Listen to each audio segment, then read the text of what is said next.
morning and welcome back to the Journey Online. We missed y'all last week. We got to go back to the church building for a week and had worship, and it was awesome. But things picked up and we're back to doing this.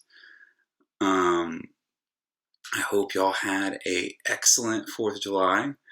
Everyone has an obligation to try to gain as much weight as you can in independence and freedom every year and burn your thumbprints off with fireworks. As far as announcements, there's really not much to announce. We don't really know how to plan and schedule for the future. Welcome to the modern day. We're doing our best. We love you all. If y'all think about it and remember that we still have Tithely, that's how we've been taking our offerings. And other than that, thank you for everyone who has been contributing to what we've been doing. And I want to get rolling. Whether or not y'all are meeting alone or in a house church somehow, we love you. God loves you. I love you. And we are grateful to be in this together. And we are in this together. So let's get started. Today we're going to be starting a 2-part sermon series because I think we're going to only be able to plan in 2-week chunks. So this week we're going to be talking about the light of God. Jesus is the light of the world. And I love science. And light is one of the simplest things we interact with every day. We need it for everything we do. We read by light, we paint by light, we build by light, we play in the light, we sing in the light, we cook in the light, we build houses in daylight. I go to work in the light. And in darkness, things get complicated. We either have to provide a light source or some way of seeing, because I was thinking what about night goggles? But night goggles takes the unseen and turns it into light so that you can see it in a discrete way. If we want to see, we need light. And blindness can make certain things completely impossible. Just have fun thinking through what is something that you just could not do if you could not see. And for all of the obvious simplicity of it's not hard to use light, it's not hard to turn light on, it's really a very simple thing we do. When we start asking what is light, things get complicated really quickly.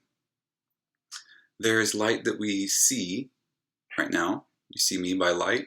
Your screens have pixels in them that combine red, green, and blue to make all the different colors, which is where all of the 1080p stuff comes from. It's how many pixels you can fit into, I think, a square inch. Maybe it's a smaller unit. So there's a light we can see, but then there's light that we can't see. There's ultraviolet. And then there's gamma rays. There's light that's the wavelengths are too fast, and there's light the wavelengths are too slow. And we can't see it.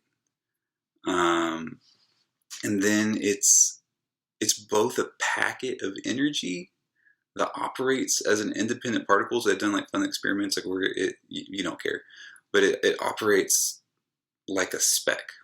And sometimes, but then other times it operates like it's a wave, like it's an interconnected collective, meaning that it wouldn't have an entity of itself, and it's both, and that's should be impossible.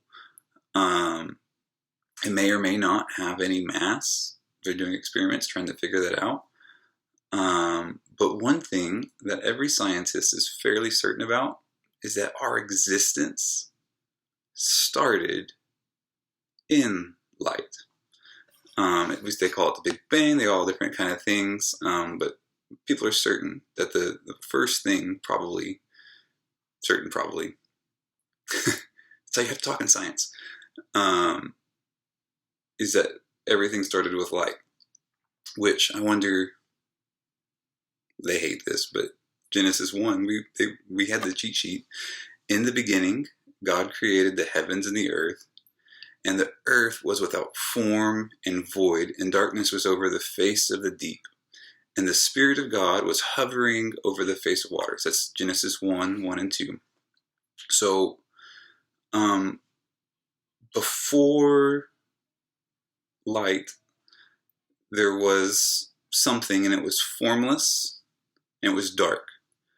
And darkness here seems to be a place that God has not yet arrived, because he was hovering above it, not yet on it or in it. And it's this place where it seems like it's like God's talking about, he's interacting. It's kind of like a blank canvas where God is about to do something with it, but currently it's nothing. It's kind of quantum. God had dreams and plans and purposes, but they weren't materialized yet. He hadn't started them. There was nothing. I was nothing. I didn't exist. And I think some of us can relate to this. We can turn on the light switch so we can see and find our lost keys. We can turn on the light to look for where the ground cumin is in my pantry that always seems to hide right at the very back corner when I'm looking for it. But the question for me has always been, who's going to turn the light on in my life so that I can find my purpose? Who's going to turn the light on so I can deal with my anxiety and in my depression?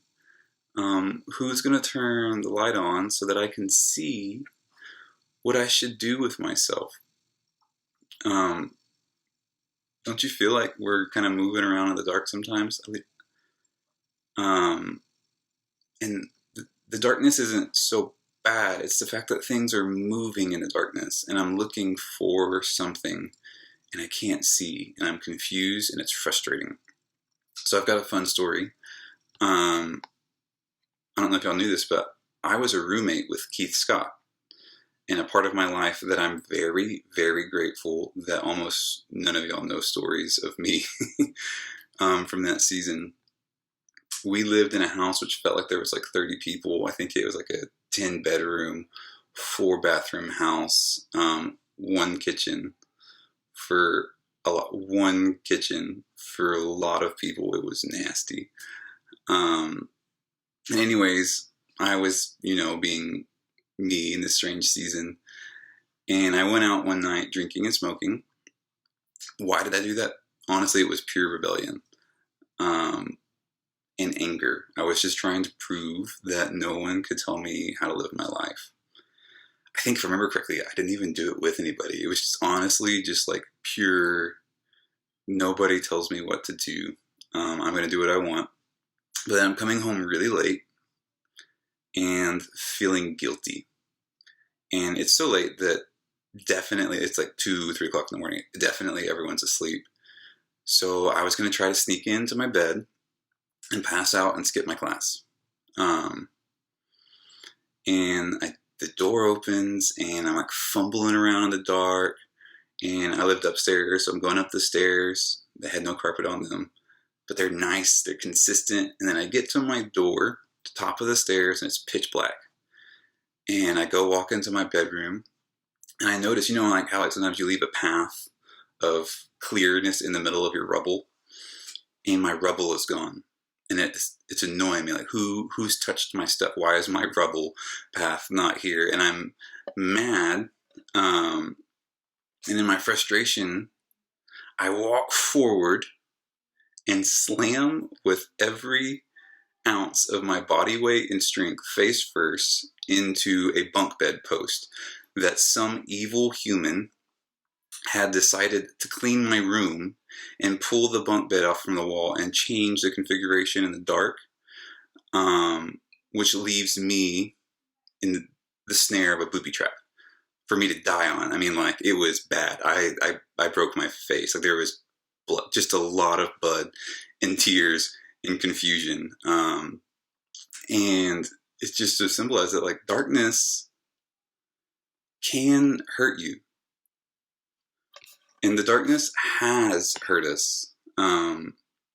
Darkness is a terrible teacher, and it's a terrible way to make decisions. Had the light been on, I would have seen, and I would have known that things had changed, and I would have known to take different steps, and I would have been able to make choices differently. We're not supposed to live in darkness. We're not supposed to live in this confusion. And so who will turn this light on so that we don't destroy our faces? We can hear and feel things moving around quickly around us. It's like there's economical questions, there's political questions, there's social questions, there's personal questions of what am I going to do? There's questions of health, like how do we be safe with this virus? And we're not the first people to stumble through the dark. And in Genesis 1:3, God said, "Let there be light." And there was. And God saw that the light was good, and God separated the light from the darkness. God created the light and pushed back the darkness. No confusion.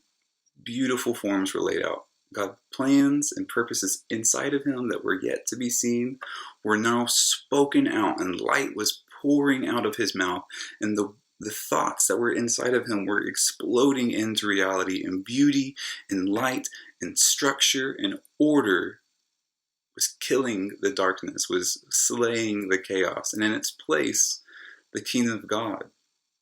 And it was good.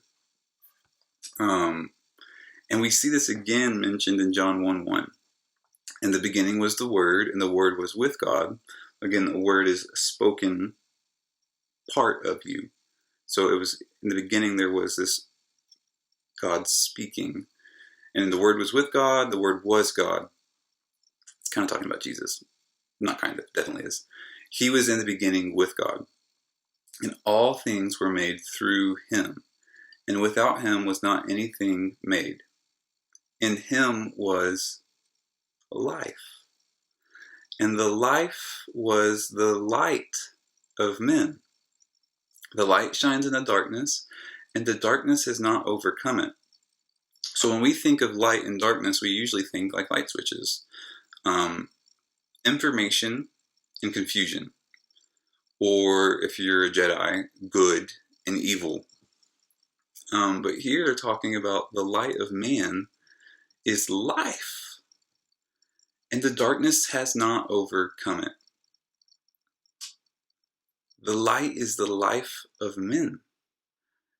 And darkness has not overcome life yet. We're here. We're alive.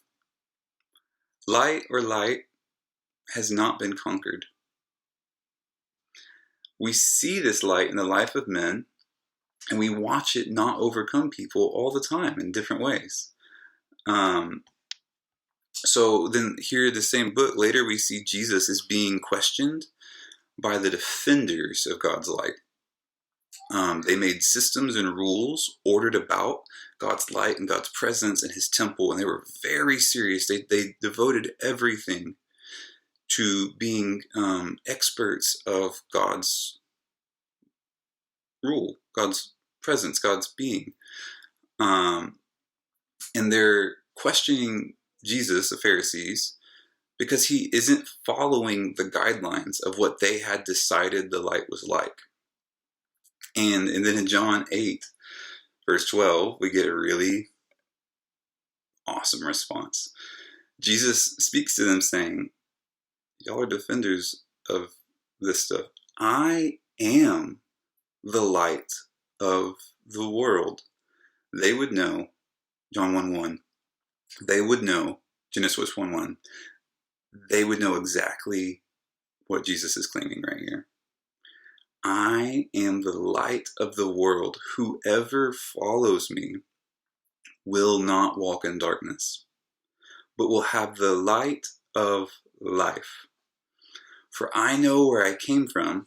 Skip a little bit. For I know where I came from, and I know where I'm going. But you do not know where I came from, or where I'm going. What he's saying here is, I am the light. You're in darkness. You're reaching about, fumbling about, and with some salt and pepper, he's inviting them into reality. He's inviting them, if you really want to know this light, you spend all of your energy talking about this, finding, arguing about what it's like. Come here. Step into it. I know where I came from, and I know where I'm going. How about you? Do you know why you exist? And at the end of things, do you know why it matters? The light can illuminate. I believe in Jesus because I've met him. I learned to trust Jesus by testing him. It's just the truth. I don't even know if that's like right to tell people to do, but I learned to trust Jesus by testing him and arguing with him. And I think I got a couple of limps from doing that. But I just wrestled with him. And then I learned to trust, but was built over again and again because I got to watch people, and there were so many questions that only had answers that made kind of sense in the light of God. Right and wrong kind of questions, like morality questions, philosophical questions. Like there's so many questions that I had that they only had kind of answers that even somewhat made sense once you factored God into it. Once you really factored the Christian, when you factored Jesus into it, it seemed to make perfect sense. And C.S. Lewis puts it this way: I believe in Christianity as I believe in the sun has risen, the burning ball sun. Not only because I see it, but because by it I see everything else. So these times are chaotic. There's a lot of confusion.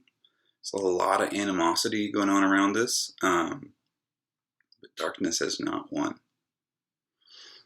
It has not overcome the light. I need to step more fully into God and his kingdom.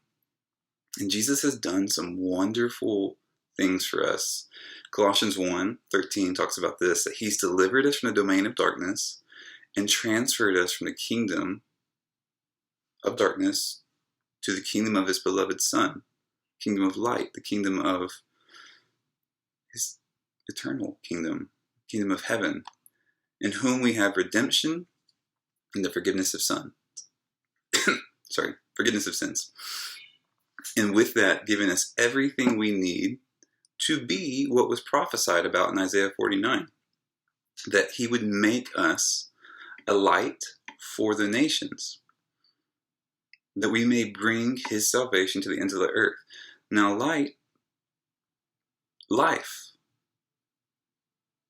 light, God's presence, light, God's purposes, light, God's kingdom, his dreams, his glory. So in this season, we have a duty, a real duty, to first find this light.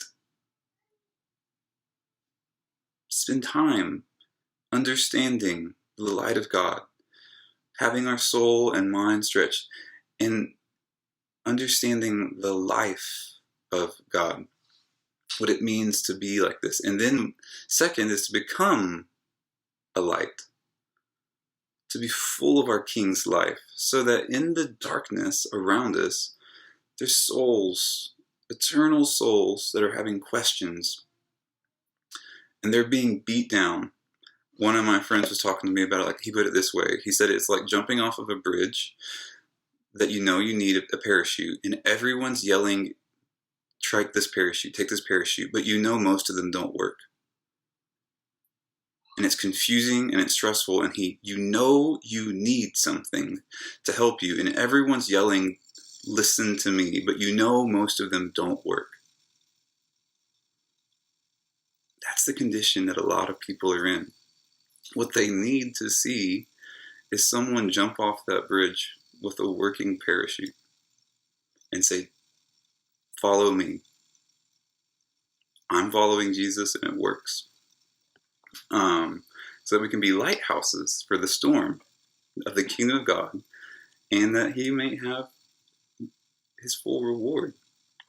Now, what exactly does it mean in your situation, in your unique batch of chaos, in your own world, in your own broken face, broken nose situations. I don't know.